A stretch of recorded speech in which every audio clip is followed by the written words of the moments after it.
I'll call the meeting to order, and could you do a roll call, please? If you give me just one moment, I can certainly do that.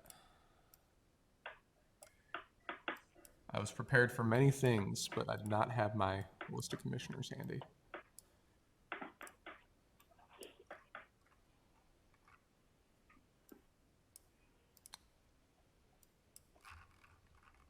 All right. Member Bergman. Here. Member George. Here. Member Liebel is absent. Member Nickel. Here. Member Richardson is absent. Chair Kraus. Here. You have a quorum. All right, so this is January 27, 2021, 1:30 in the afternoon. It's a special meeting, obviously, at this time of the Village of Lake Bluff Historic Preservation Commission. We are here as one of a series of planned listening sessions on the proposed historic changes to the historic preservation regulations. Before we do that, as is the case in all of our meetings, we have an opportunity for any visitors, anyone online or in person at Village Hall, to address the Commission on a subject that is not on tonight's agenda or this afternoon's agenda and is within the purview of the Commission. Is there anyone in the audience who would wish to address us? Hearing none, let's move into the listening session, and thank all of you for attending. This is the first of 4 meetings that we have scheduled to listen to feedback on the proposal that we've made back in November to make some changes to the historic preservation ordinance in the Village of Lake Bluff.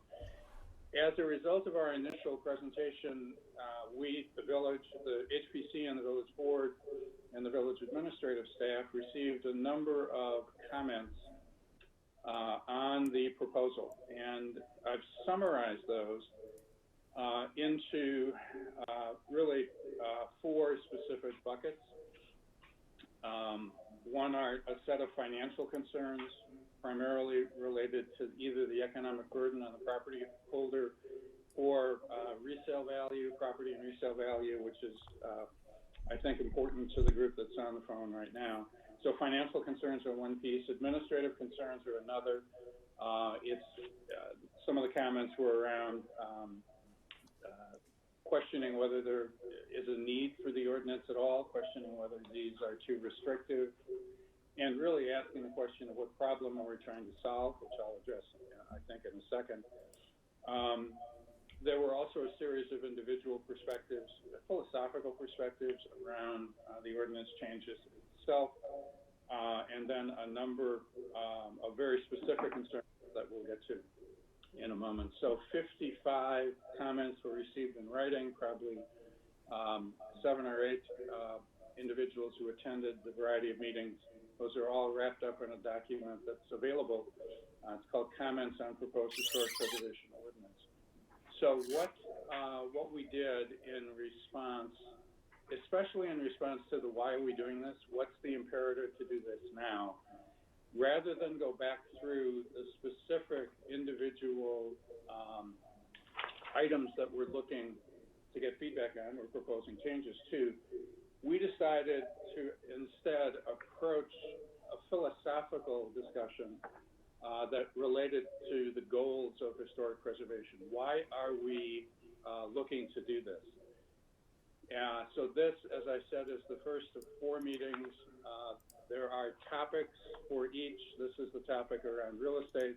There'll be one on administrative concerns, February 2nd, on financial concerns, February 10th, and then February 16th, an open session. Even though our focus today is on the effect on real estate in the village, we would love to address all issues that this audience has. So, Glenn, if we can go to the document, I've got 5 items that I'd like to discuss, philosophical goals of the Historic Preservation Ordinance. So, Glenn, if you could roll the slide. Yes, sir. We are on the first slide. Okay, I don't see the slide. I just see myself. Oh. Correct. Let's try Now this. I see you. We'll try this one more time. How about now? There we go. Okay, and I'll try to go through these in about 10 minutes and then open this up for discussion and for us to listen to the comments of our audience. So why are we doing this? So there are 5 focus areas. The first is really the overarching reason for historic preservation, and that's encouraging, and through education, the preservation and rehabilitation of historic structures on Lake Bluff. So the focus here is on preservation, rehabilitation, and education. The flip side of that is to discourage demolition of those particular structures. We'll talk about what structures we're thinking about with the third bullet point. So there are a couple of things under this philosophical goal. The last bullet point is really one of the primary reasons of having the Historic Preservation Commission, and that is without a qualified preservation commission in a municipality, property owners cannot access, especially state incentives, financial incentives for historic preservation. So we form an important asset to individuals who look to rehabilitate a historic structure and take advantage, especially of tax breaks or lower building fees, for example, for the village. That's part of our mission, is to make sure that that happens and we can facilitate that. Moving up, we're also engaged in promoting through education owner-nominated landmarks. Most of our landmarks have been nominated by the owners. We hope to continue that. That is the focus of this philosophical discussion. The educational piece comes from a new online database that we're calling Choose Lake Bluff. One of the things we've heard as a commission for a long time is the fact that I didn't know this was a historic structure. I didn't know this was landmark. I didn't know that my neighbors view this as an anchor building in the streetscape. So in order to address that, we created a database that ultimately will identify every property within Lake Bluff, will identify all of the landmarks, and will summarize the historic importance of those homes that we really do consider to be anchors within the village. So we have a beta version. We're almost ready for prime time. And I've asked Glenn to just take us through a quick run of what this looks like so you get a feeling for what current and prospective property owners in Lake Bluff can use as a resource when they're researching moving into Lake Bluff or rehabilitating their property. Glenn? Certainly. And so something I would mention too, we're in the process of putting out a final version of this, right? So the biggest change here is that in many of these wide areas that were not previously surveyed by the village, we have some survey results from 2019 we're loading in there. I will mention, of course, that this has technical challenges to implement. One new one just came up here a few days ago, which is that unfortunately the state of Illinois has withdrawn some of its historic preservation data from the web. But we're working through this. We hope it's a good tool for our residents. But what we have here is these you might recognize if you work with tax maps a lot. These are tax parcels in the village. This is really the best data set we have for talking about houses in town. And if I pick any one here, we can see just some brief facts at the top. You can see the image that the assessor's office has, and then you can also click and pull up whatever survey data we have about the property. So in this case, this is the bare bones structure of data that we did in the very first architectural survey of the village. I believe that was 1997 or so. Chairman Kraus, you would have a better recollection than I would for this particular property. But you can see, is it significant? Details about the structure, its architecture. For a more significant house, you would perhaps have a lot of data here.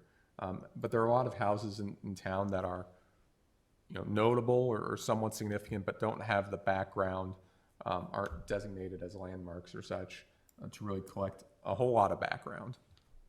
But again, an effort to make this known. The other part too is, in addition to just looking at, I have a property I'm looking at, or here's the property I live in. You can also just interact with sort of the stock of our village. I mean, if you're interested, for example, in finding houses built by David Adler, there's a search function here that'll take you to those selected properties. If you're interested in seeing, structures that are on the National Register, again, it'll pull out and just highlight those properties for you. So there's a lot of functionality here. It's a simple project, but we hope it's one that will benefit residents. And also, I'm sure Chairman Kraus will talk more about this, but also help our real estate market in the village and help to convey that these are unique, special properties that you can't find maybe elsewhere on the North Shore or certainly elsewhere in Chicago. Thanks for the quick update. As you can just look at this for a second. So this happens to be 111 Moffett Road. So in a quick, easy to use online form, anyone will be able to look at any property, get some sense of when it was built, get a sense of the historic significance. So there's the fourth line down, local survey rating. There's a nomenclature of significant, contributing, or non-contributing that we think is important. The professional surveyors have gone through now all of the village and have identified those structures from their historic perspective they believe is significant. As Glenn dug into the local survey record, as he went through it kind of fast, but there are spaces there for historic context. So who built the home, who lived there, what was important with that particular structure, what's the significance of that structure to the social history as well as the architectural history of the village. That's a work in progress, but we will ultimately have, for the significant structures and contributing structures in the village, the context, the reason that it's important to think about that as a historic structure within the village. So why are we doing this? We're doing Lake Bluff Online so that current and especially potential future property owners can look at, from a historic preservation perspective, the entire village and understand where the property they are interested in falls within the historic preservation structure. Is it already landmarked? Is it a national landmark? Is it significant? Is it contributing? Or is it a non-contributing structure? This, in its current version, will go live soon. It really, when the village board has made its decision on the proposed changes to the ordinance, is when we're looking at this going online. It'll take a few years to get all of the information, the cultural information added, since that's a manual task. But it is designed to be a one-stop shop to look at every parcel from its historic relevance in the village. So that's the educational component. We could go to focus area number 2. So we have now a way to look at what are significant structures within the village. The focus area number 2 is really a tactical for those structures in the village that are anchored, that have architectural, cultural, social relevance to the village. There is a process to identify and then landmark those particular properties. A landmark, we'll get into this in a minute, but a landmarked property has certain protections, i.e. Reviews required for significant changes or demolition that non-landmark structures do. We'll talk in a minute about the process and about how a property owner will be able to identify whether or not their home fits into a landmark or a future landmark structure. So our proposal here, using Lake Bluff Online as the data repository, is to identify existing landmarks. That's easy. We can do that so that it will show up very clearly that this is a village landmark. We will also identify structures that are likely to be landmarked. And I've said in prior meetings, that's not 100, that's not 50, maybe a double handful of structures that we want with the village board to review and consider those as anchors to the cultural and architectural history of the village.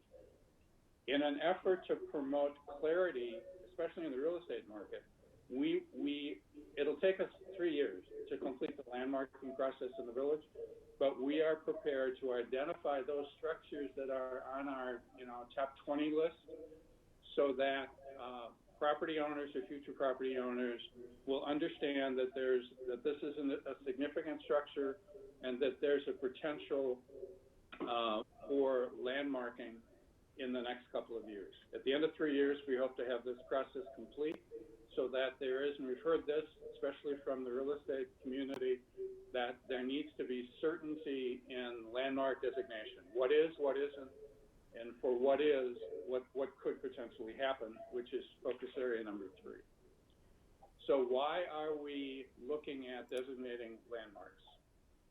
So the purpose of the ordinance, and this is the real meat of the ordinance, the purpose of the ordinance is to address an issue that was around the village 15 to 20 years ago. And I experienced this personally. I would walk to the train station from the east side into the train station. I'd walk past the street. I'd see some action going on at the house. And I'd think, what's going to happen there? I'd walk home from the train at night, and that house was gone. There was absolutely no community input into that proposed demolition of a structure, historically significant or not. There was no opportunity for the community to become involved in that discussion. So the ordinance now, and it's something we're looking to apply more focus on, but it now allows for meaningful time for community discussion and input on modifications that are significant or demolition of the community anchors, those structures that visually represent Lake Bluff and its history. This isn't all houses. These are, again, these existing landmarks and a double handful of ones that we want to consider that are houses that many folks don't want to lose.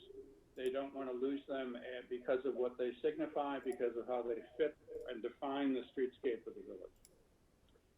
So 3 definitions here that may help you understand this. So what is a demolition, and what demolitions does the Historic Preservation Commission review? So there's a national standard, National Register of Historic Places standard, that uses a 50-year threshold for significant historic preservation review. So that's what's in the current ordinance. We're proposing it should be retained. We're willing to discuss that, but we're proposing that it be retained, so that any structure in the village that is 50 years old or older, for which there is a significant modification request or a demolition request, would come to the Historic Preservation Commission before a permit would be issued. So then we go into the second. So then what is the status of this house or structure? Is it a landmark or is it a non-landmark? So non-landmarks are structures that have not gone through village review and have not been deemed to be a landmark within the village. So for non-landmarks, which are the vast majority of structures within the village, a delay, and that's a demolition or modification delay, are the teeth of the ordinance. Property owners retain the right ultimately to do what they wish with their property. I'll say that again. Property owners retain the right to do what they wish with the property. The village can delay changes or demolition, but it cannot permanently stop a property owner's request. So for landmarks, for non-landmarks, so these are 50-year-old or older houses where there is a request for either a modification of over 50% of the exterior walls or a demolition. Those are the conditions under which a non-landmark would come to the Historic Preservation Commission for review. So think of that. They're 50 years or older. That's over half of the homes within the village, and it's going to be more. But right now, that's about half of the homes within the village. If there's a significant demolition, 50% or more of the existing walls being modified, or a complete demolition, they would need to come to the commission. The next slide, when we get through it, will show you what we've done with those particular requests. Well, I'll do it now. So, so these are the scales on the left are numbers, and the bars on the bottom are time frames.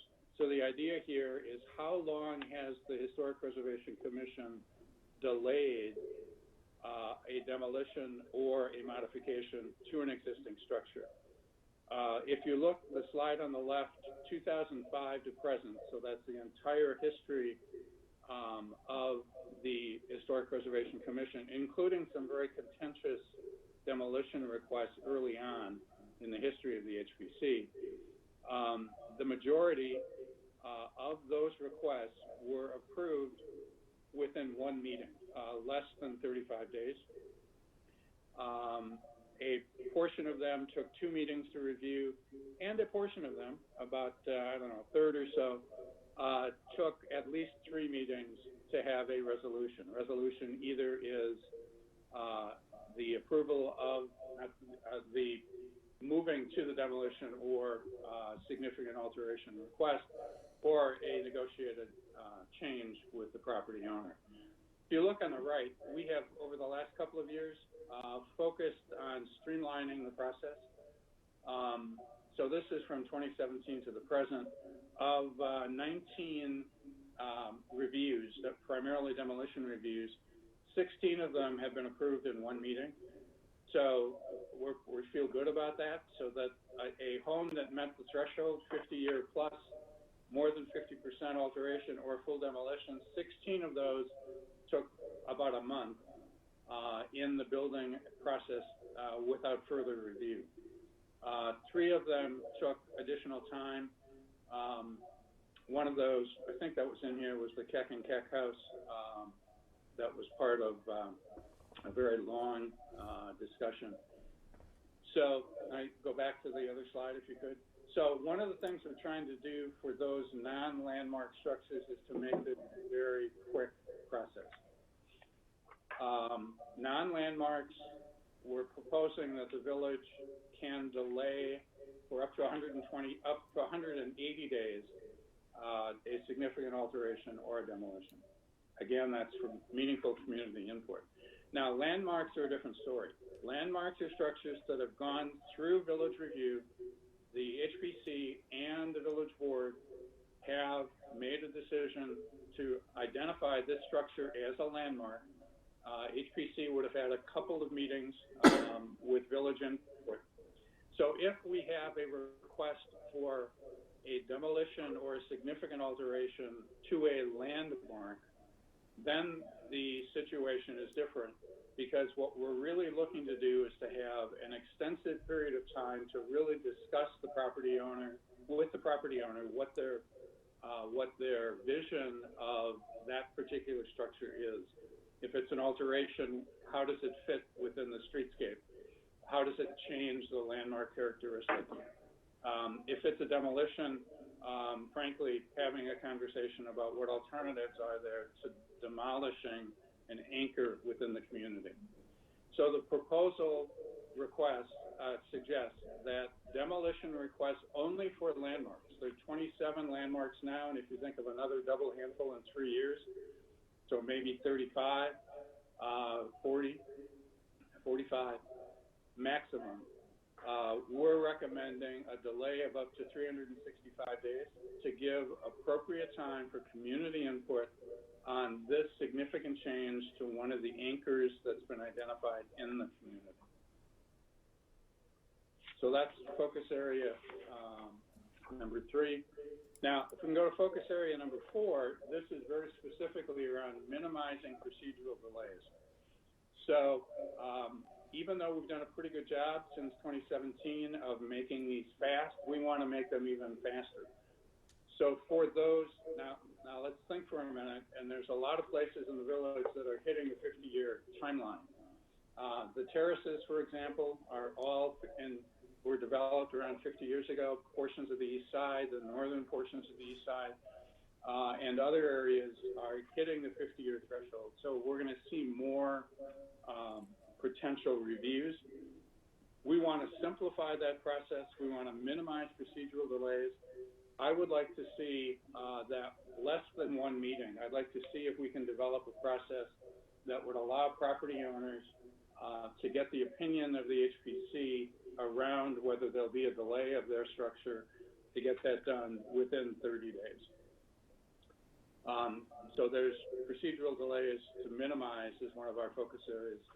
And finally, and the last thing, and then we'll open it up for comments, there's been a lot of chatter around a recommendation that we have for the creation of historic districts. So the vision that the HPC has around districts is this. To the degree that neighbors, to the degree that property owners within a very defined neighborhood wish to preserve the streetscape of their neighborhood and wish to have more protections for changes to that neighborhood, we feel that those property owners should have the right to initiate a request to make their neighborhood a historic district.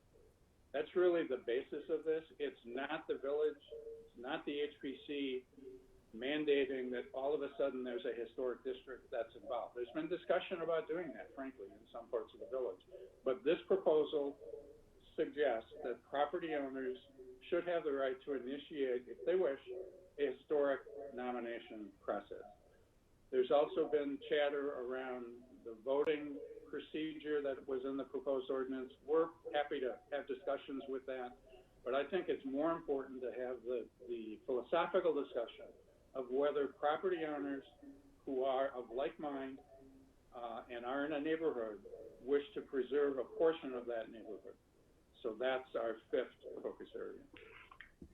And with that, Glenn, if you could put everybody on video. Certainly. So, and then we are anxiously awaiting comments and questions. okay, just two quick notes for the good of the order. First, I erred in the roll call at the start of the meeting, for which I apologize. On Monday night, the village board appointed Margaret Miner to serve on this commission at least through the end of April to fulfill an unexpired term. So she is joining us and will reflect her as present in the role. And then second, if we are, as we're switching over, just know that when I give you the ability to send video, you will leave the meeting and come back in automatically. So there'll be a quick hiccup, and then we just ask that people keep their microphones muted unless they're speaking. So we'll start doing that now. Great, and I'll take that opportunity to welcome Margaret to the commission. We look forward to your contributions and your discussions and questions. Thank you.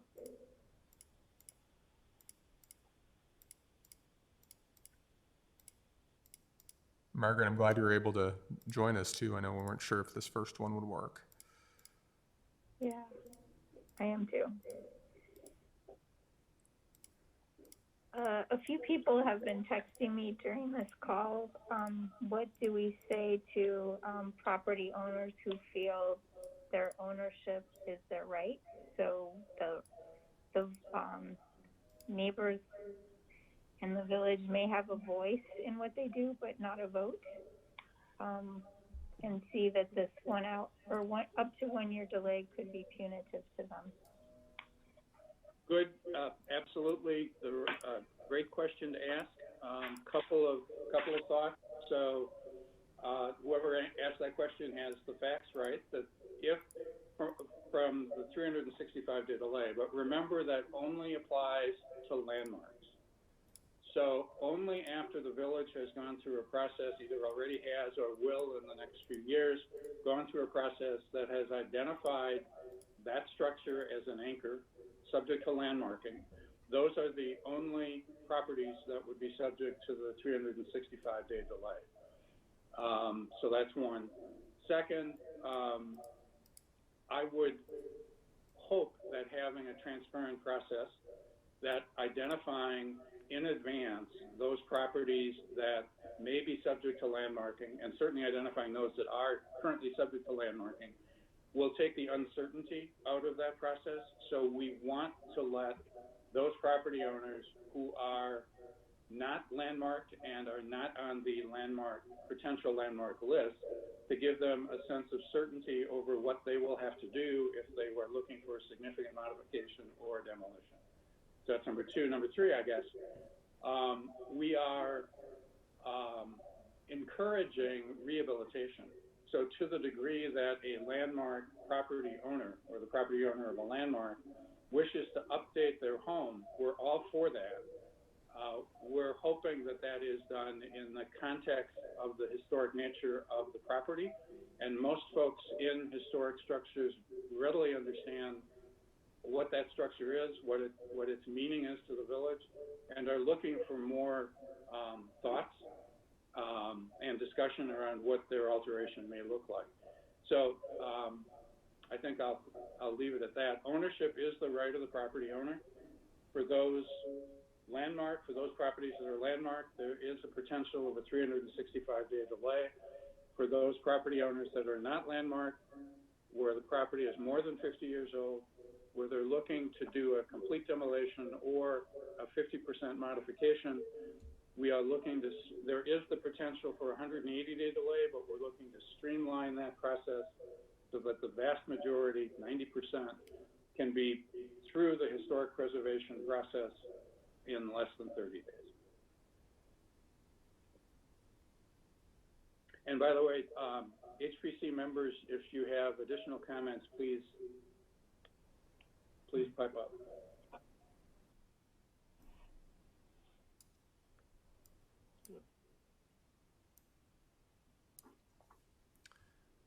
Mr. Chairman, I know Mr. Brad Anderson had submitted a comment in writing. Brad, I don't know if you want to read that to kick things off.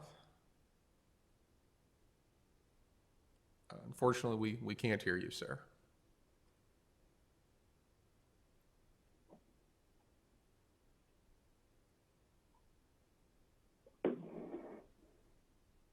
Okay, sorry for the delay. I didn't keep a copy of what I had sent you before we got started, but I'll try to paraphrase it now. Having lived in town for my entire life, I'm very well aware of most all of the properties in town, including all of the properties that I assume you would propose to landmark. But by placing restrictions or creating ordinances that don't allow for the demolition or renovation to a great extent of some of these properties, the burden of those ordinances falls directly in the laps of the current property owners.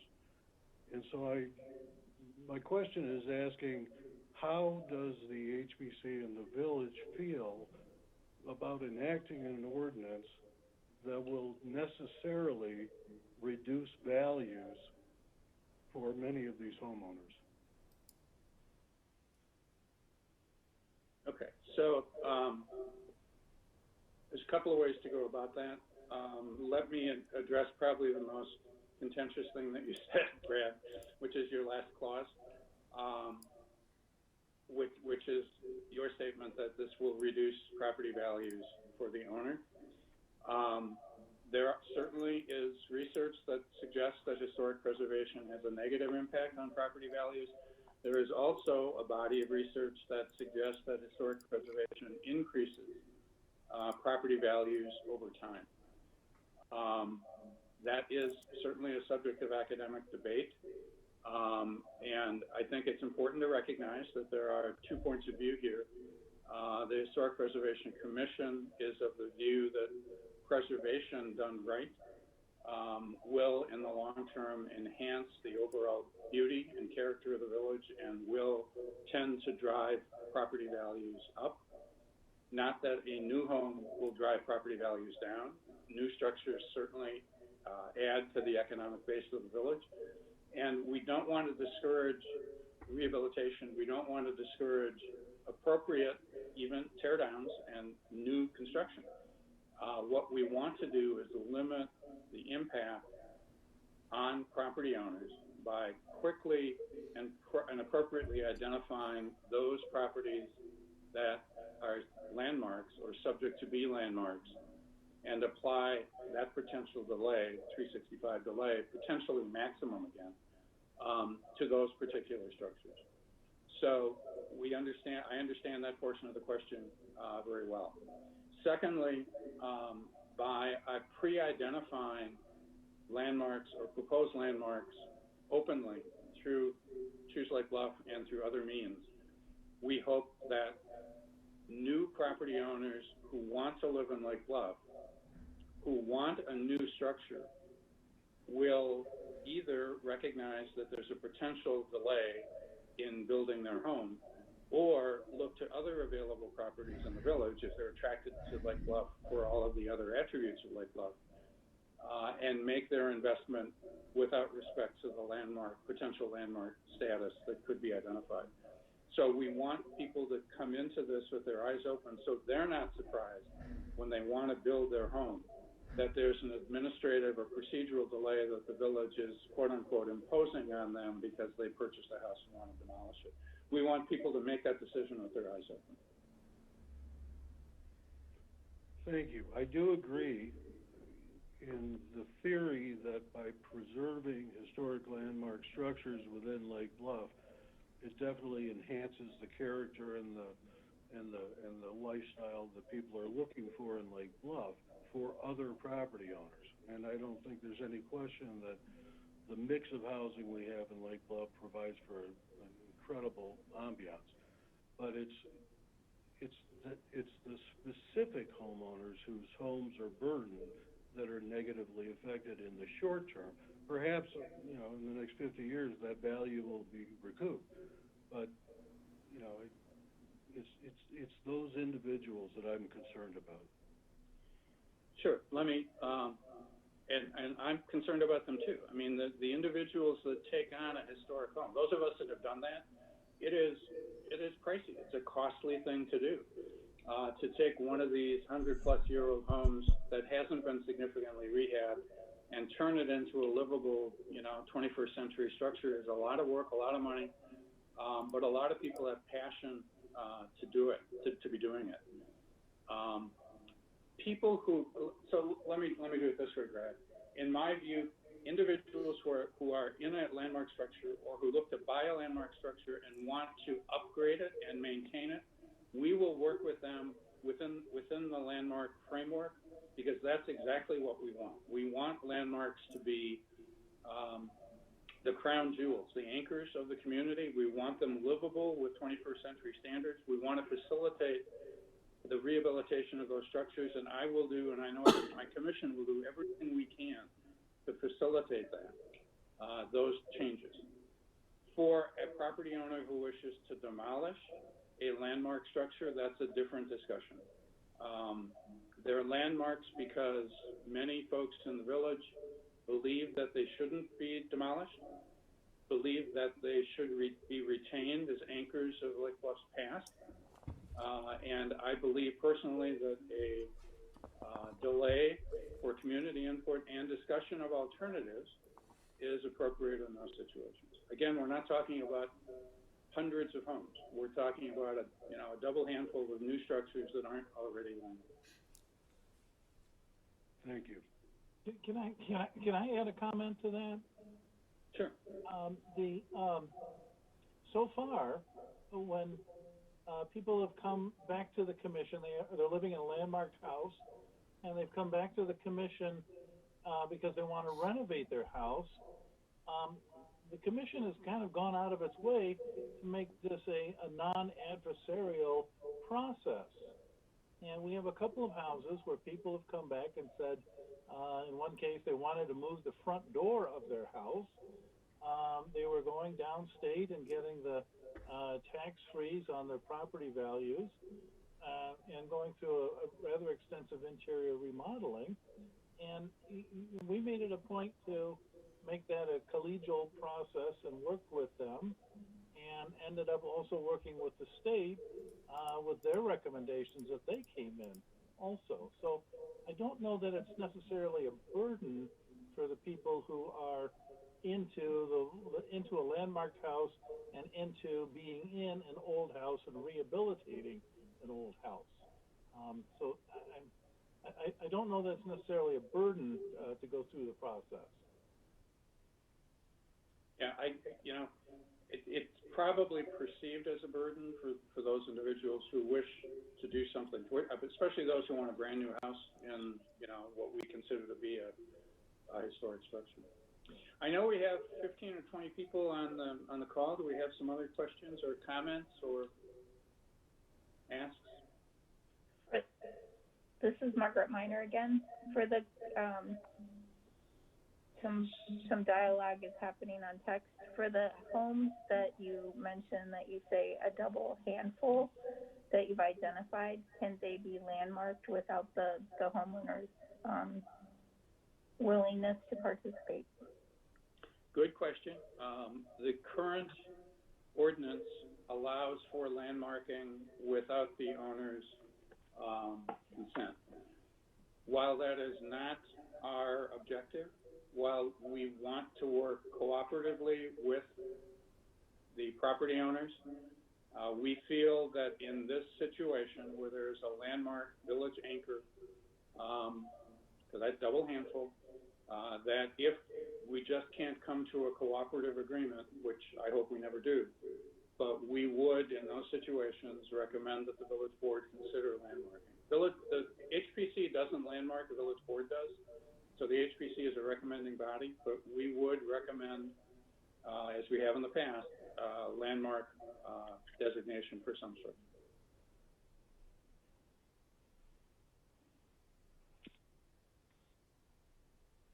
Thank you.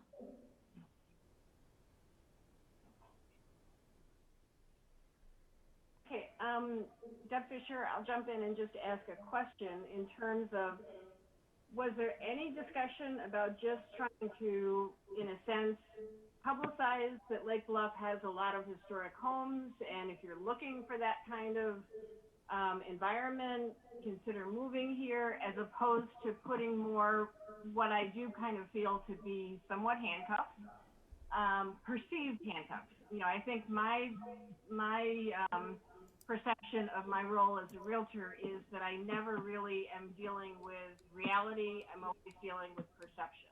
So I think a lot of people have the perception that historic preservation is expensive, is problematic in terms of time. I've talked to a couple of realtors that called me this morning that couldn't be online. They just mentioned that one of the things that they've always loved and that buyers have always mentioned loving about Lake Bluff is that it's a very eclectic mix, and that there really are not a lot of rules that you have to jump through committees and things like that too often. So I guess I'm just wondering whether once this review of all the houses that are historic, it can be publicized, it can be talked about, so it would kind of appeal to those kind of people without necessarily focusing more on the rules and regulations of making it more challenging, I think. I'm not quite sure I'm saying it right, but I'd rather incentivize and publicize it and market the heck out of it and stuff than necessarily put rules on that people have to, because I just keep thinking about our strategic plan, and we keep talking about how we want diversity, we want a whole range, and a lot of people want to live in downtown East Lake Bluff. I don't know that the same buyer that looks here is as likely to go to another part of Lake Bluff if that's what they're looking for, the walk to town, just the ambience, the closest to the lake, etc. So, I keep coming back to the fact that it seems to be working really well with the landmark designations that we have so far and that kind of thing without quite this set of rules that seems more burdensome. So just to kick that off, and maybe somebody else will have something else to say. Sure. Let me give you 60 seconds, and then hopefully we can have some more dialogue around this. Yes, we actually, the whole Choose Lake Bluff initiative is around education. is around getting news out to people who are looking to buy a home in the suburbs, in the north suburbs especially, about the beauty of Lake Bluff, about the charm, about what Lake Bluff is. And a lot of it is its historic nature, its context. So the educational component is, we think, critical and needs to happen in branding and rebranding that we go through within Lake Bluff.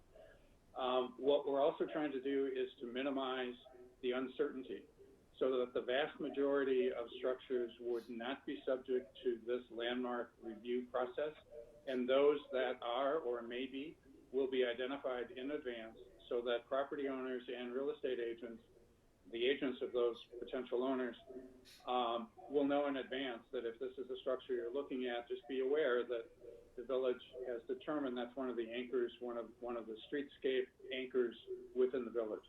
So I understand and I hear you. We're looking for investment in Lake Bluff. We want to encourage people to move in. Most of the rehabilitation that's been done in the village has upgraded the housing stock. Most of it is great. Most of it fits into the context of the neighborhood. We're not looking at regulating design standards. That's not part of this proposal. It's not part of the village vision and mission. I, for one, would love to see more modern architecture in the village. I think that adds to the character, the diversity of housing, not just in size, but in architectural style and type. But I hear your comments and wondering if there are others who have comments about that issue. You know, Steve, if I can just butt in for a second, the database that the village is putting together speaks directly to that education question. A realtor can be sitting at her desk and dial that in while on the phone with a potential client or with a potential, owner who wants to list their house or something like that. You can get to that data, once this thing goes live, you can get to that data quickly. There shouldn't be, you should be able to get, 70% of a house's history right there at your fingertips once this database goes up. All sorts of information should be lodged in there. And not only will there be architectural information in there, but it's my understanding that there's going to be a slot in there for marking off some of the social history. So, I always make the comment, did Abraham Lincoln sleep here, or, did George Washington visit here? Those kinds of, that kind of social history can also be logged into the database. So once this goes live, there's going to be a lot easier sell, a lot easier data gathering process because of the database. Thanks, Paul.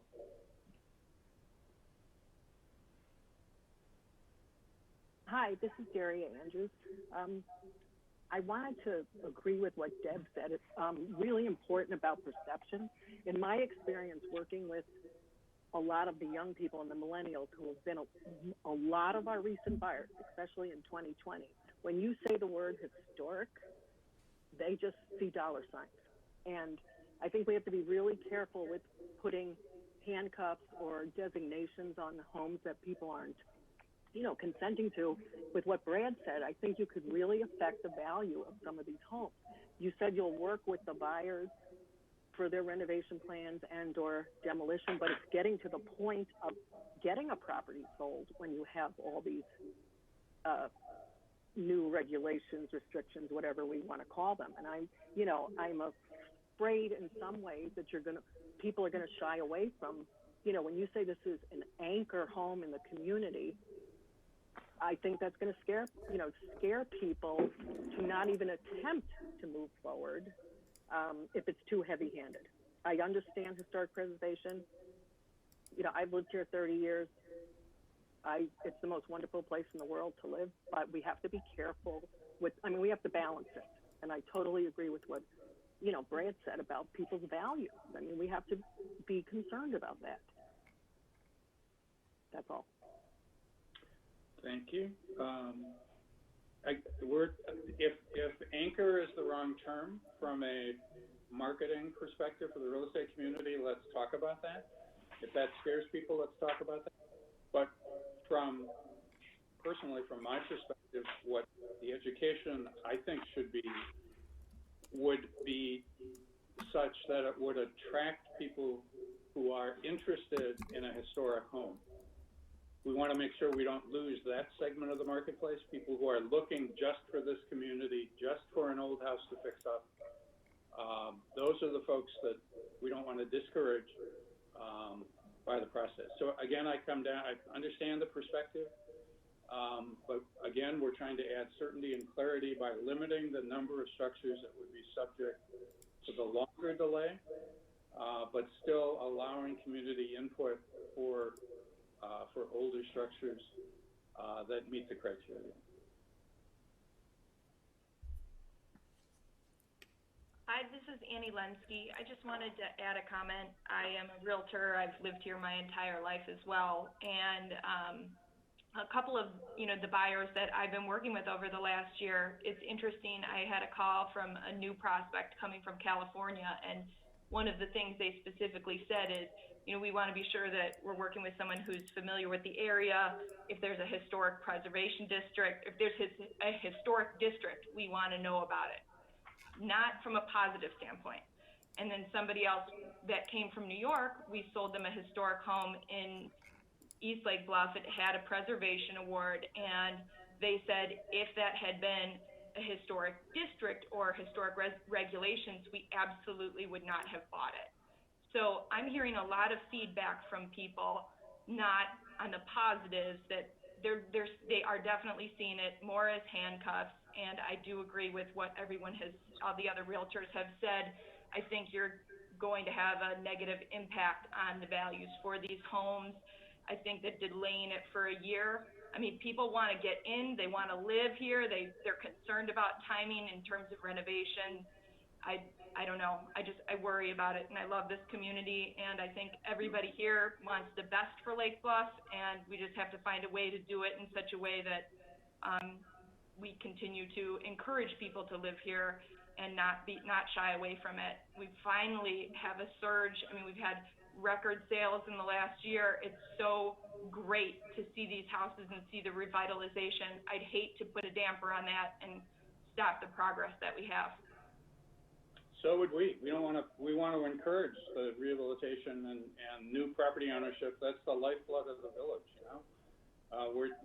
We don't want to age in place. We want a vibrant community with lots of new owners and lots of new perspectives on what the village should look like. So we don't want to do anything that will restrict the enthusiasm of the new buyer to buy into Lake Bluff. At the same time, we don't want to do anything that will potentially, in the long term, damage the historic nature of the village.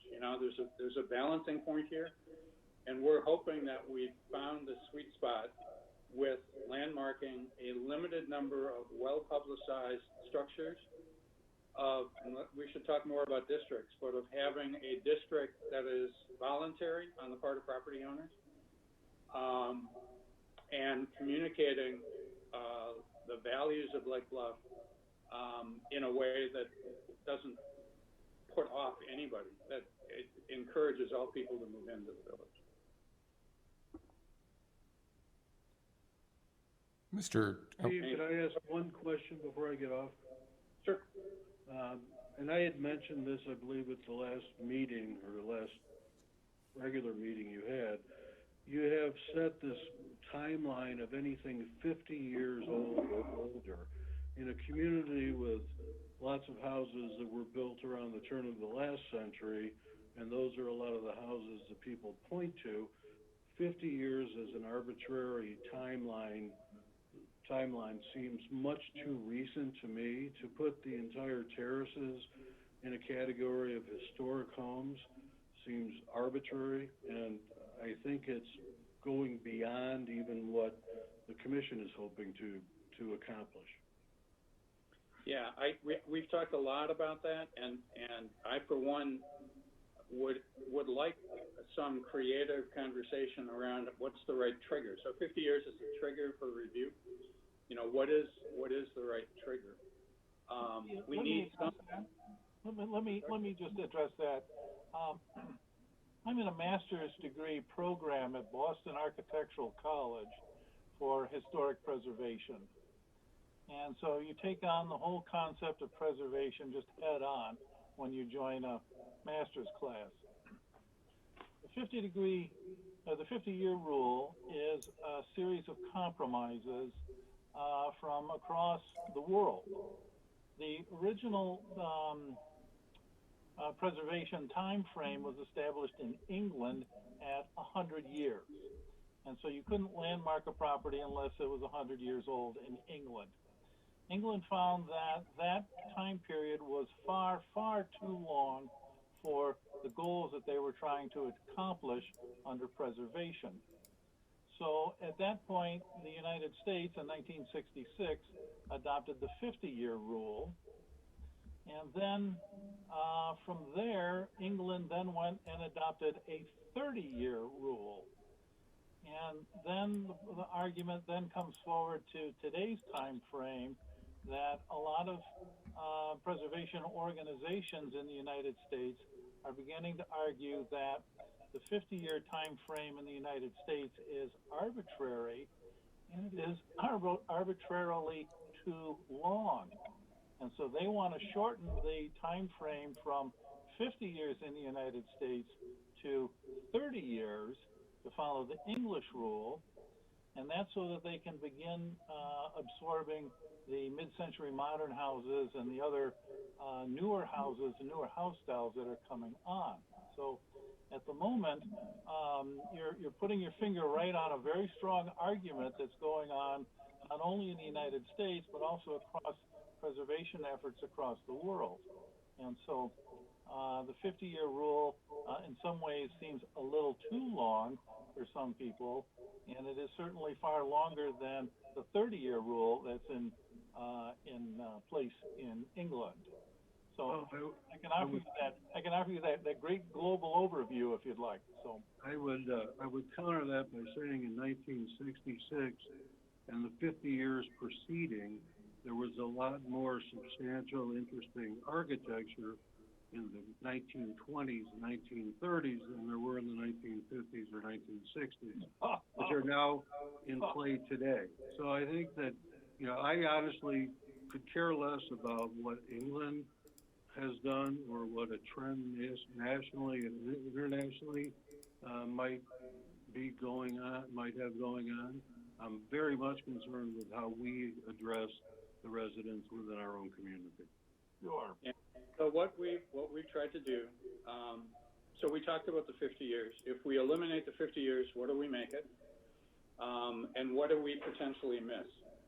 So holding for a minute to the 50-year threshold, and there is the parallel of the National Register in the U.S., which just is.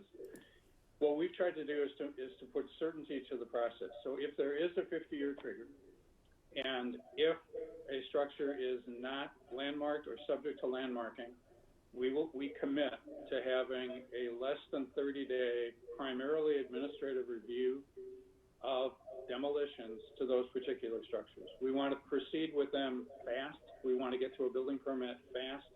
We want that property to be developed as fast as we can. So the two things that we're doing in the context of the 50-year delay, to add certainty into the structures where a demolition will trigger a relatively long review, and to commit to an administrative process that is swift and efficient and just as fast as we can possibly make it. Now, if the community is very interested in changing the 50-year trigger, we can talk about that, but we need some method of identifying a structure that is subject to review. So, Brad, that's kind of where we are in our deliberation at this point. Thank you. Sure. So let me ask go ahead. Can I just ask then, when you say, okay, we're going to have a 3-year period during which, playing devil's advocate, I can foresee that people will say, oh, I'm afraid to buy that house until they decide whether that particular house, which tends toward historic landmark status, will be determined. Okay, so for 3 years, that there will be some houses that I think could be suffering a little bit. But then what happens once you've created your list? I mean, I'm assuming you're going to keep adding to that list as more houses get to 50 years and into it. I mean, that's one static list forever, or you continue to add houses? Okay, good question. So it is, assuming that the village board approves this plan, it would be our intent to have the list of structures that we would like to look at for landmarking, the double handful I keep talking about, to publish that list within 2 months after the village board approves it. We know what they are. We just have to sit down and prioritize them. And then the 3-year period is really to go through the discussion with the property owner, the review of the historical record, the physical process of landmarking, to get those structures, to get consensus agreement on those structures on the landmark list.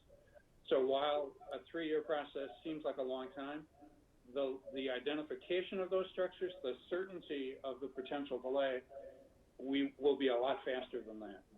So 2 months after the passage of the ordinance, you'll have a list of landmarks, National Register properties, and potential future landmarks that you can share with your prospective buyer.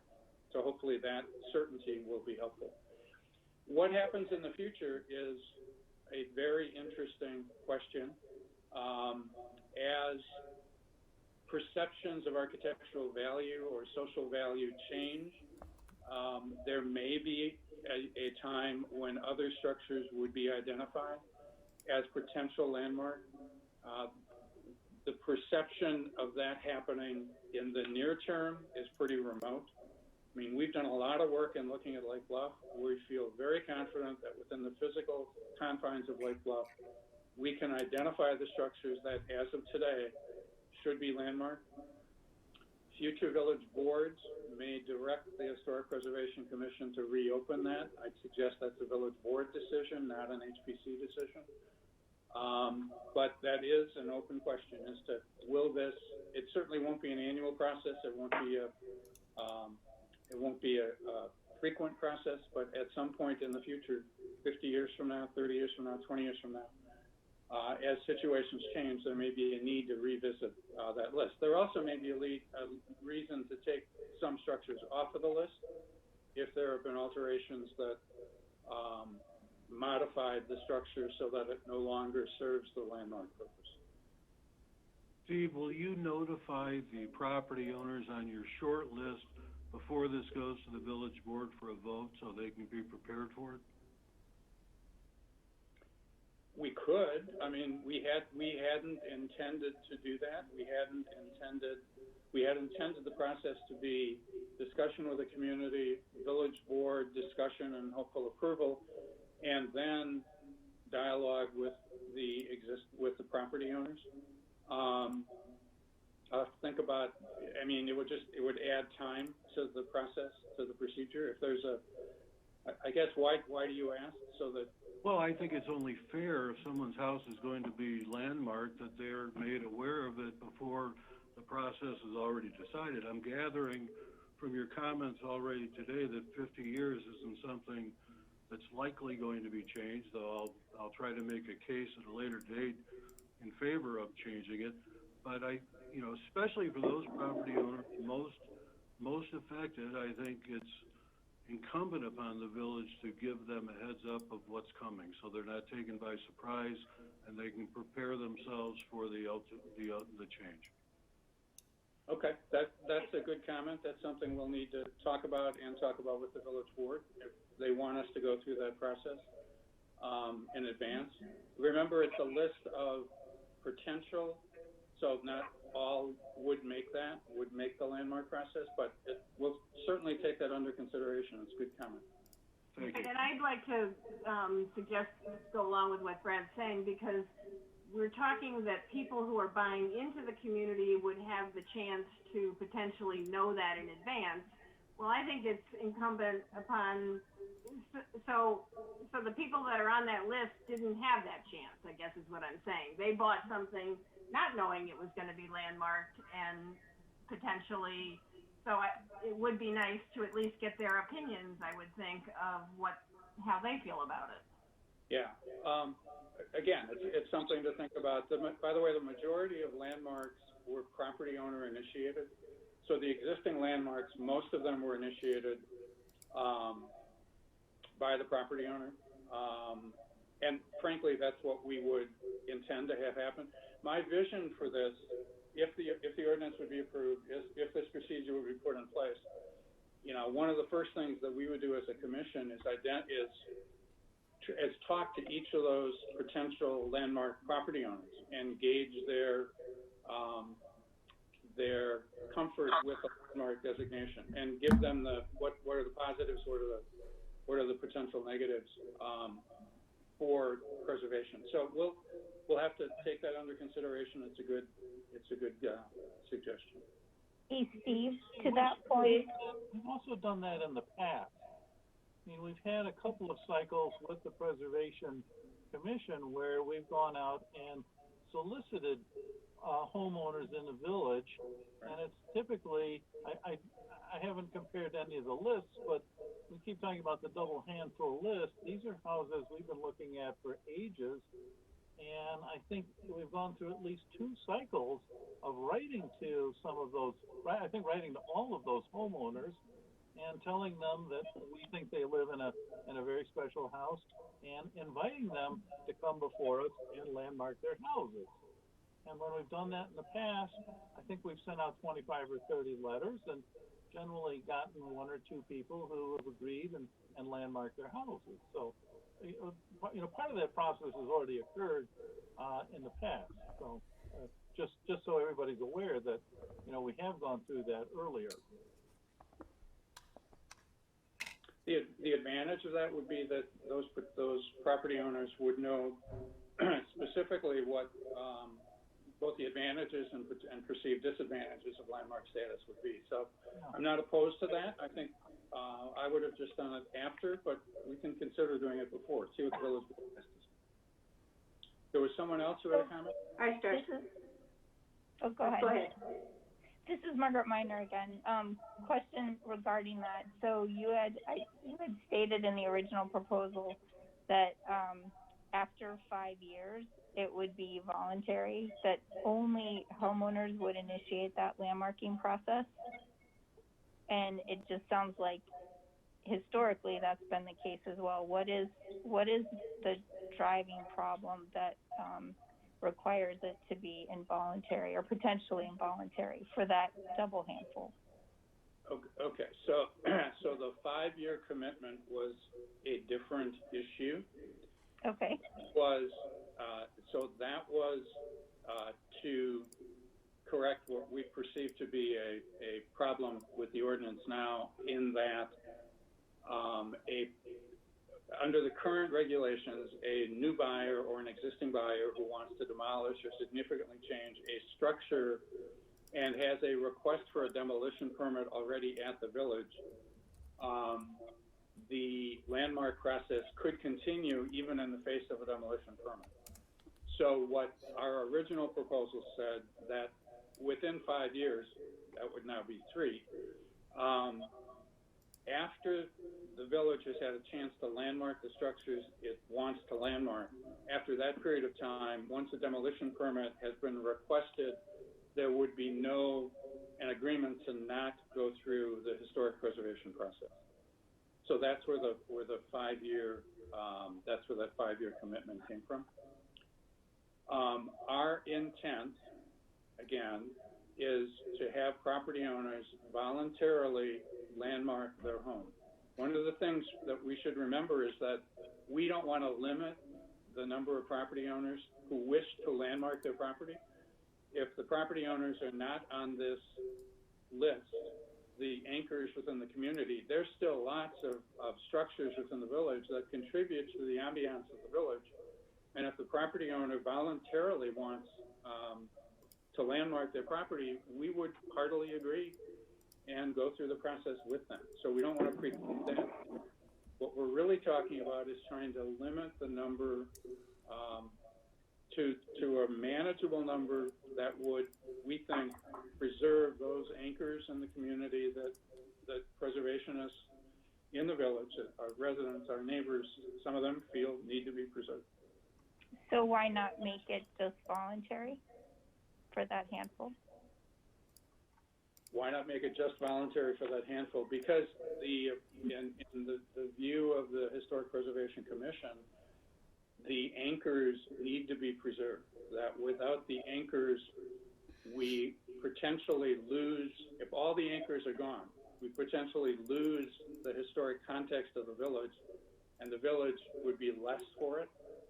So preserving, upgrading, which is really what I think of, you know, taking these particular structures and having them modified to live in the 21st century is critical to preserving the ambiance of the village. That's why we would want to do that limited number, hopefully voluntary, but potentially not. Well, I also and that's, let me emphasize once more again, that what we're talking about is a delay. We're not talking about telling property owners what they can build, what it has to look like, other than the normal zoning laws, you know, the setbacks and height and all that. We're not telling property owners what they have to do. What we're looking to do is to put a potential delay if someone wants to tear it down for that limited number of homes, so that there can be discussion with the village residents and get lots of community input. what I'm trying to understand though is the scope of that. So if I'm hearing that the majority, when you've asked people have voluntarily agreed to landmark, it seems like we're trying to build a rule for an exception that of that double handful that remains, if you're saying most of them would voluntarily agree anyway, are we not talking about 2 or 3 properties that were creating a lot of noise for just 2 or 3? Yeah, I don't know that the majority would voluntarily agree to landmark. We haven't talked to them, and although the HPC over the years has done outreach to some property owners, lots of them have changed hands. So we don't know that. We're hopeful that most will be receptive once they understand what landmarking means. But we don't know that, and that's part of the uncertainty that we're trying to clear up. We're trying to make this a much more certain exercise for current and future residents of the village. Thank you. Sure. I just wanted to echo Brad's comment. I mean, I think about any time there's a variance proposed for any property in Lake Bluff, all of the neighbors are notified, so the people who are most affected. So these people who you have this double handful, it sounds like you're well aware of what those houses are. I think it would be a big miss. Those are the people who are going to be most impacted by this, that they wouldn't be approached prior to getting village approval of this, just like it's done for all other changes within the village. I also agree, listening to those stats, you know, it doesn't seem like there's a huge demand for people to want a landmark if you've reached out to 20 or 30 and one or two have agreed. So that's just something to consider too. Yeah, you know, unfortunately, there hasn't been a swell of interest. There are at certain points in time when the ordinance was first put in place in 2005, which was, those of us that are old enough remember the green yard signs, the Save Lake, Preserve Lake Bluff. Yes. That was in response to a demolition on Center, 200 block of Center. So there have been peaks and valleys. There has been way too much uncertainty, in my view, as to what is and is not historic within the village, and the process and potentially cumbersome nature of doing this. So having, you know, identifying people in advance. By the way, there is a public hearing at the Historic Preservation Commission as part of the landmark process, so that property owners and neighbors can have some input. There's certainly, when there is a proposed, you've seen this around the village, when there's a proposed demolition, one of the HPC requirements is that there is a sign in front that identifies this as a potential tear down. And, you know, it addresses the issue of walking to the train station and then walking home and having an empty lot by at least allowing for community input in those particular stations. again, making aware in advance of the ordinance. We would certainly try to make people aware in advance of doing the process. But again, we'll consider doing it in advance of passing the ordinance. Lois, you had a question? Well, just a few comments. One, I wanted to thank the real estate community for attending today. It's been very helpful, and I'm sure we'll take a lot of good information back and continue to look at it. I was thinking about what Deb Fisher had said early on about perceptions, and I keep hearing differing perceptions of perhaps the same things, such as landmarking homes. And I'm just thinking that that's something that we need to continue to work with the community at large, as well as the real estate community, to get some clarity about that, and also maybe to work at looking at those different perceptions. So I know the Historic Preservation Commission has really looked at the benefits of homes, of living in a historic home, and perhaps living in a historic neighborhood or a district, and how much research that we've done has shown that homes maintain their value or appreciate significantly more if you are in a historic area than if you are not in a historic area. And so I think that that's something that we need to look at further, and maybe disseminate some of that information out there and share it with the real estate community. Because if people are saying that I would like to live in Lake Bluff because I like the character of the community, and I like the way it looks, and I like the house stock, that they probably would be interested in that continuing during the period of time that they're here. And so that's part of the reason that we're talking about what we're talking about today. But I think that if people are coming in and saying, I like the community, but I'm really concerned about it being a historic home or in a historic district because of the onerous regulations, then we need to help them to see a different perspective on how it can benefit them rather than be harmful to them. And so I think that that's something that we need to continue to work on, because it is, as Deborah Fisher said, a lot of perspective, and we need to reach a balance in how we help to maintain our community, but yet still give our individual residents their freedom to maintain their home too. So that was just my reflection on some of the information today. That's all.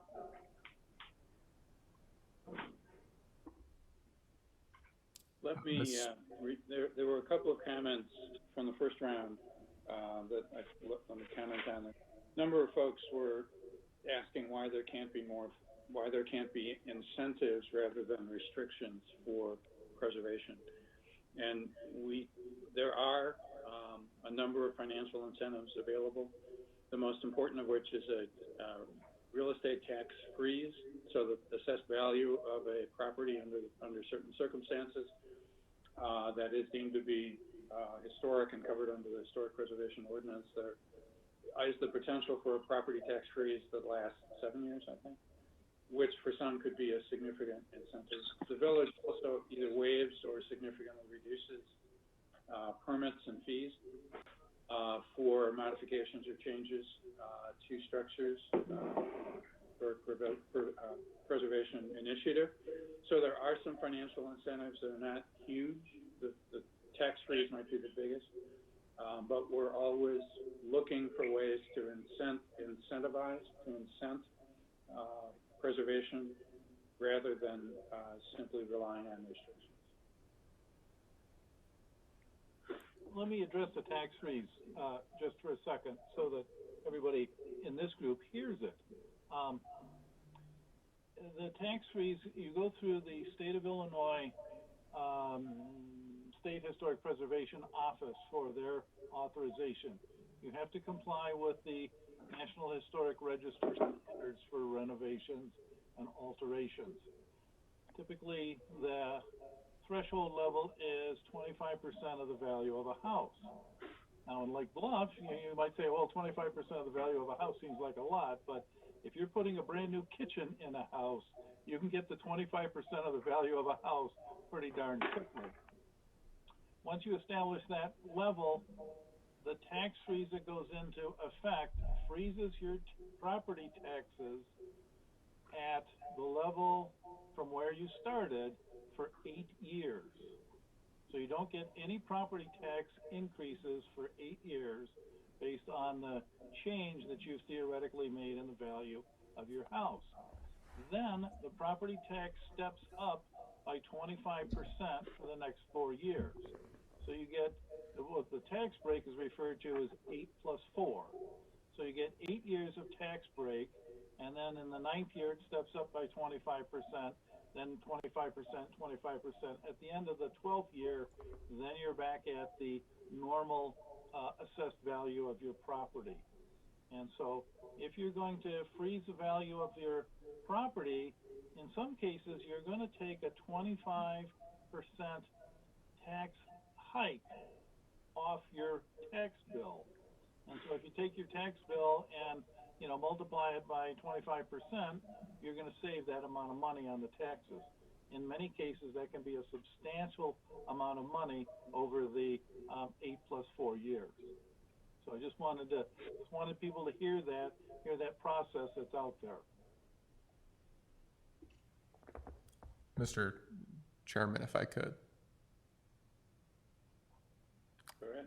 Yeah, I wanted to, as I'm listening to the conversation, a question actually did occur to me. I hope you'd entertain me asking it of our attendees here. But certainly, I think there have been good points raised about the concerns of buyers in the market and handcuffs, to use your words, Ms. Fisher, et cetera.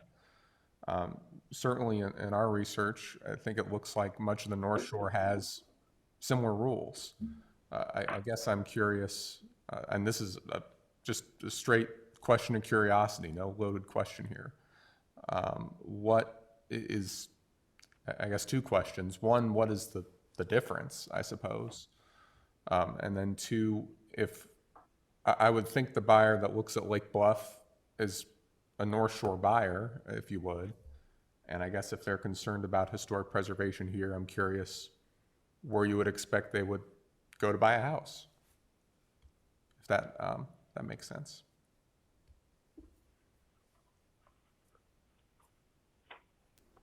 Anyone want to take that up?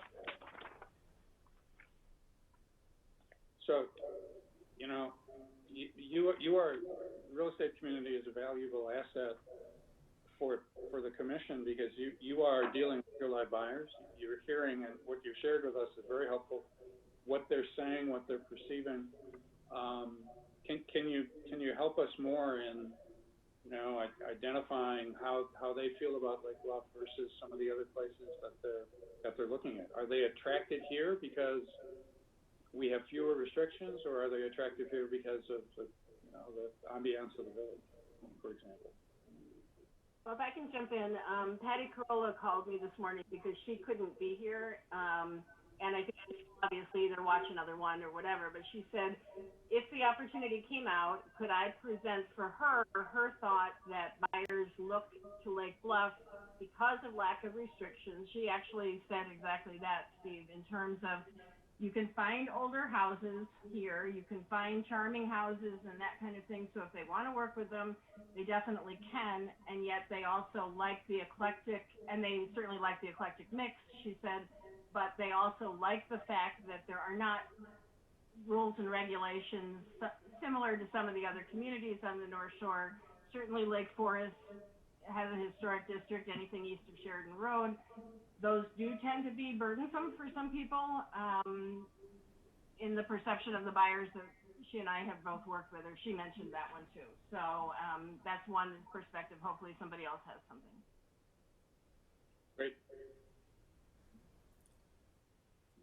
Others? I've got some thoughts on that, but we appreciate hearing from some others.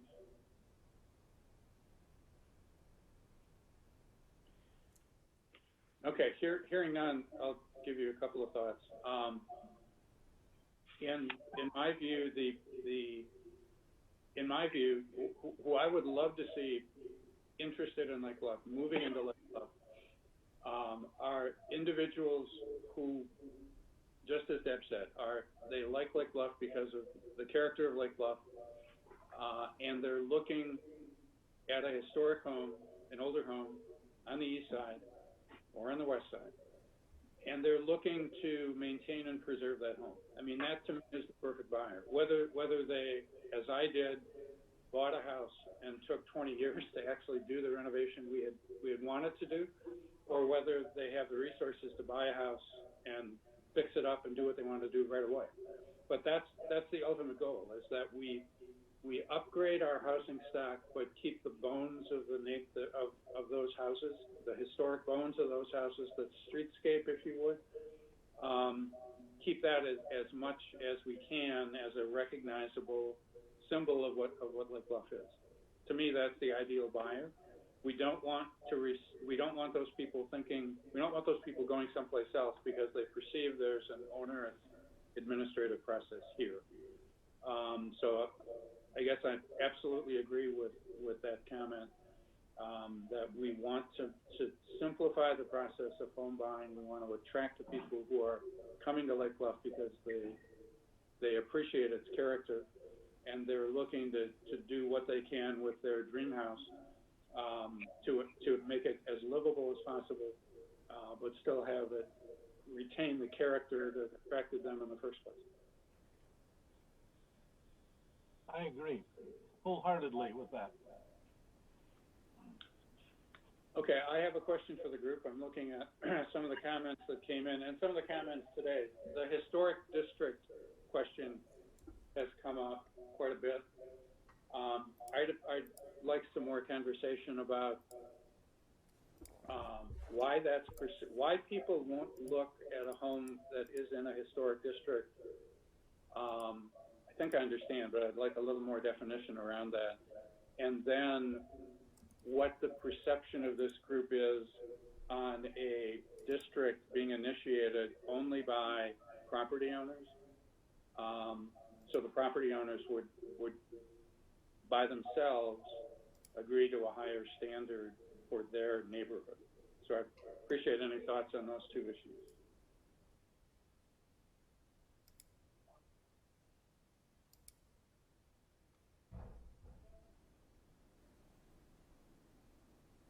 You know, one comment that I can add while people are thinking thoughts.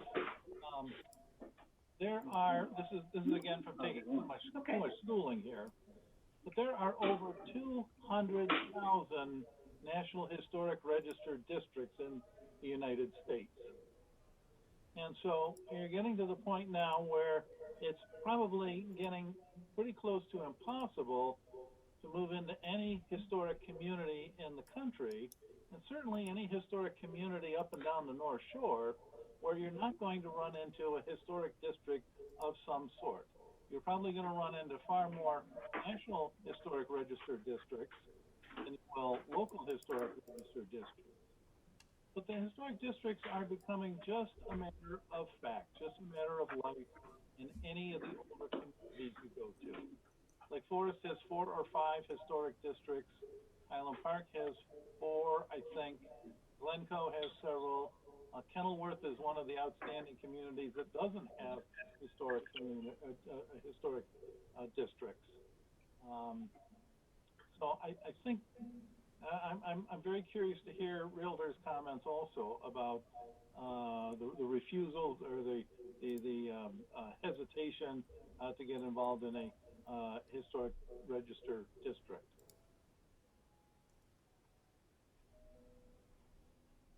This is Martha Peterson. I'd just like to pipe in for a minute. I certainly love all the discussion and the comments and heartily agree with Deb and certainly what Patty Carollo said.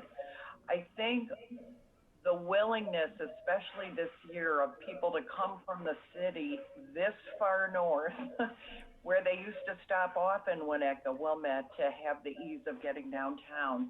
And I think maybe they ran into the perception in those towns, and I'd say overwhelmingly Lake Forest, is that it just means difficulty. It's associated with the word historical. It's like, oh, it's like a buzzword or something. And I know Deb can speak to this too, but all the meetings we had over the, recent years with the chamber, where the Lake Forest was asking Lake Bluffers, tell us what to do to make our town more welcoming and warm so that people would want to come here and all that. And that is the feeling that Lake Bluff has. So again, I would just say perception, your marketing, everything. You got to turn it into a win-win, not a bunch of rules and regulations, because you can see in Lake Forest for many years how that was just a deal killer. And millennials didn't want to come in there. There was nothing, quote unquote, fun to do. And it was easy to do, the way Lake Bluff has really worked on making fun things happen downtown for families. And the perception too, I think, is here that Lake Bluffers are going to choose to do the right thing. Now, of course, that's not always true, but if you could sort of pull that into this equation, I think you could have some success in the goals you want to achieve. Yeah, I absolutely agree. I mean, some of the education is critical in helping to shape perception. Some of the things that the village has done and the community groups have done, this year, just the buzz in the village and the perception of what a neat place to live with the dogs, running around this summer. The more we can do those sorts of things, the better. The history walks that actually, in a fun way, create and educate of the history of the village. Just Lake Bluff Online, I'm sure lots of people, once they look at it, will get, and once we populate it with the historic and social history, it's just fun to learn more about the community in a positive way. De-emphasizing the negatives and trying to have certainty again, I think, is critical to making this all work.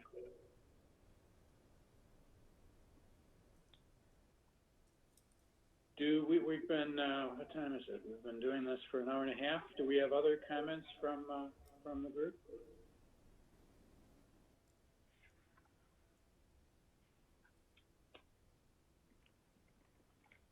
Ms. Fisher, I believe you are. Oh, I'm sorry. I just wanted to say that thanks so much for having the meeting. I think it's been a chance to talk. I think that, some people are on phones here listening, so I think you'll probably get emails and things like that where they can more readily respond. Then it's a little tricky when you're driving and talking and listening or something. But I just really appreciate, we all want the best for Lake Bluff. So that's all of us want to see it succeed. So I really thank you for putting this together. Thank you, Glenn, and staff and everything. So great. Yes. Thank you all for coming. Yeah, thank you very much for coming. Again, we have the next 2 Wednesdays at 7 o'clock. We're having more feedback sessions. And then February 16th, which I'm perceiving that will be kind of a wrap-up discussion on the part of our group. So to the degree that you want to sit in again, please do. If you have, as you're thinking through this discussion, if you have comments you'd love to share with us, we take them all seriously. I mean, we've read all of the comments that have come in. We've gone through the minutes and the videos of the meetings to get the nuance of people's comments. It's critical to us to get this right. I think it's critical to the village to get this right, to do it in a way that enhances the reputation of Lake Bluff, that increases the property values in the village, that preserves the ambiance, the reason people have come here in the first place, reason people came here 50 years ago. We want to make sure that we don't mess that up, either by over-regulating or, frankly, by under-regulating. It's finding the right balance. So we've got a couple of things on our to-do list. It's the double handful. I wonder if I'll come to regret using double handful so often, but the double handful of structures, perhaps publishing those as part of the village board discussion. We'll talk about that. The 50-year trigger, if people have comments or what trigger should we use, that would be important. That's something we need to give you some feedback on. More focus on education, I think is important, and got through that as well. Concepts of perception. What words do we use? Is anchor a wrong term? I don't know how we can talk about preservation without using the word historic or preservation. But if we have some other words that we can use that aren't tinged with a negative connotation, we'd love to hear some feedback on that as well. So thank you for participating. Look forward to your comments and look forward to the next 3 meetings on this same topic. Thank you much, Glenn. Thanks for hosting. Thank you. Thank you. Thanks, everybody. Bye-bye. Your comments. And Thank you. I would entertain a motion to adjourn this special meeting. So moved. Second. Roll call vote. Just one moment. Still pulling up my roll sheet here. Was that moved by Nickel? Janie. Moved by Janie? Aye. Cool. All right, calling from my other members still here. So member Janie, or member George, excuse me. Yes, here, Member aye. Member Nickel. Aye. Member Bergman. Aye. Chair Kraus. Aye. Motion carries. Member Minor. Oh, she left. You left. Okay. Thanks, everybody. We'll get back together in 2 weeks and email Glenn with any comments or things you want to see different next time. Thanks, all. Thanks. Thank you. Thanks. Is it 2 weeks or 1 week? Do we have a 1 meeting One next week. Sorry.